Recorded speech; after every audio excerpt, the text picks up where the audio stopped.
तर लाडक्या बहिणींना 2100 रुपये कधी देणार असा सवाल उद्धव ठाकरे यांनी उपस्थित केलेला आहे। तर यावर एकनाथ शिंदे यांनी उत्तर दिलेलं आहे।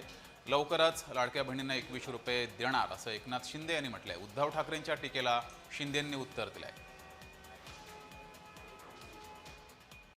निवडणूक लढवताना जे वचन त्यांनी जो एक थाप त्यांनी शेतकऱ्यांना मारली होती कर्जमुक्तीची, तीच माझ्या बहिणींना सुद्धा मारलेली आहे। 2100 रुपये कधी करणार 1500चे हा विषय मी काढणारच।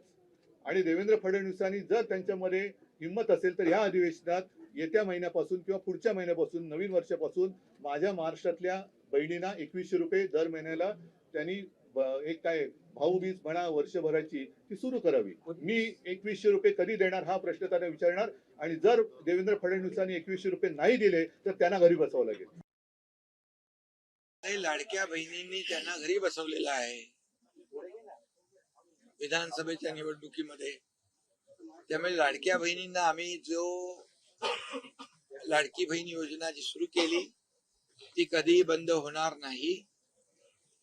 आणि जे आम्ही बोललोय 2100 रुपयाचा योग्य वेळी आम्ही तोही निर्णय आमचा पूर्ण करू।